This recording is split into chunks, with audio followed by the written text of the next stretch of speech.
እቺ ቪዲዮ እንደኔ ሃይማኖትና ጥላቻ ላደከማችሁ እምነታችሁን በክርስቶስ ላይ አድርጋችሁ እለት እለት የምትኖሩት ኑሮ በእግዚአብሔር ጸጋ የምትኖሩት እንደሆነና እናንተ እግዚአብሔርን ብቻችሁን ልታስደስቱት እንደማትችሉ ክርስቶስ በሰራው ጽድቅ እንደጸደቃችሁ ለምታምኑ በእኔ እድሜ በተለይ ላላችሁ ሰዎች ትሁንልኝ። አንደኛ ሳሙኤል ምዕራፍ 31 ላይ ሳኦልና ዮናታን በጦርነት እንደሞቱ ይናገራል።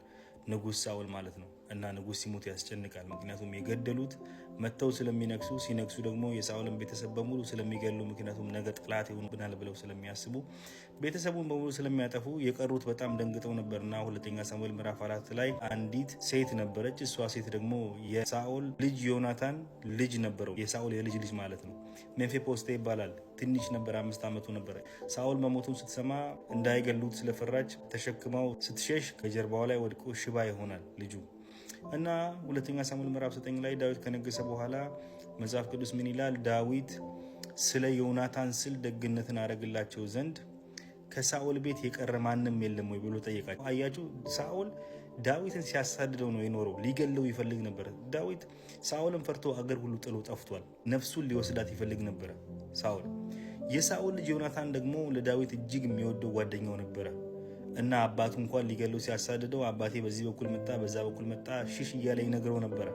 እና ስለ ዮናታን ስል የሳኦልን ቤት የቀሩ ካሉ የእግዚአብሔርን ቸርነት አደረግላቸው ዘንድ የቀረ ሰው አለ ወይ ብሎ ይጠይቃል ዳዊት። እና አንድ ሲባ የሚባል ሳኦል ቤት ያገለግል የነበረ ባሪያ አለ ይሉታል። እሱን ያስመጣና ሲባ አንተ ነህ ይለዋል። ሲባ እኔ ባሪያ ሲባ ነኝ ይለዋል።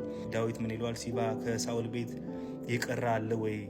አየህ፣ ስለ ዮናታን ስል የእግዚአብሔርን ቸርነት አደርግላቸው ዘንድ ምንም የቀረ የለም አንድም የለም ወይ ብሎ ይጠይቋል። ሲባ አንድ ሽባ አለ ማኪር የምትባል ይዛው የተቀመጠች የዮናታን ልጅ አለ ይለዋል ለዳዊት። ዳዊት አስመጡልኝ ይላል እና ሜምፊቦስቴ ዳዊት ጋር ሲመጣ ይሰግድለታል እና ፈርቷል። ገባህና ዳዊት ምን ይለዋል? ስለ አባትህ ስል መልካምን ነገር አደርግልሃለሁና አትፍራ ይለዋል። እና ከንጉስ ገበታ ላይ ትቀመጣለህ እስከ ከዛሬ በኋላ ብሎ አያቱን ርስት ሁሉ ሰጠው ይላል መጽሐፍ ቅዱስ ሳኦልን። እና ምዕራፍ 9 ስታነቡት በጣም የሚያስገርም ክፍል ነው። አያችሁ፣ አያቱ አጥፍቷል፣ ነገር ግን ልጁ መልካምን ነገር አድርጓል። ዮናታን ደግ ነገር ስላደረገ ልጁ ደግ ነገር ሆኖለታል። እና ምን ልላችሁ መሰላችሁ? ይህን ምላችሁ በጣም በትህትና ነው። ዛሬ በሃይማኖት ምክንያት እየፈጠርናቸው ያሉት ክፍፍሎች፣ ጥላቻዎች፣ እግዚአብሔራዊ ያልሆኑ በጣም ሰውኛ የሚሸጡ ነገሮች በሙሉ ነገ ለልጆቻችን የሚያመጡት በጣም ትልቅ አደጋ እንዳለ ስለማምን በእኔ እድሜ ያላችሁ እኛም ለልጆቻችን ነገር መልካም ለማድረግ ከፈለግን ዛሬ እኛ ዋጋ እየከፈልን ጥሩ ነገርን ካላበቀልን በስተቀር የምንዘራቸው መርዞች ነገ አድገው ልጆቻችንን አንቀው እንደሚገሉ ምንም አልጠራጠርም። ስለዚህ በእኔ እድሜ ያላችሁ በሙሉ እየሆነ ባለው ጥላቻ ላይ እጃችሁን እንዳታስገቡ በትህትና ጠይቃችኋለሁ። እኛ ሪፎርሜሽን እየፈለግን እየሰራን ያለን ሰዎች በሙሉ ከዚህ እጃችንን እንድናነሳ በእግዚአብሔር ትህትና ጠይቃችኋለሁ። ይህ እግዚአብሔራዊ አይደለም። ኢየሱስ ክርስቶስ ሰውን ሁሉ ይወዳል። ክርስቶስ ለሁሉም ነው የተሰቀለው። አየህ፣ የሚጣፍጥ ምግብ በማስታጠቢያ ቢቀርብልህ እንደማትበላው ሁሉ ወንጌልም የሚመጣበት ዕቃ በጣም ወሳኝነት አለው አክሰፕታንስ እንዲያገኝ።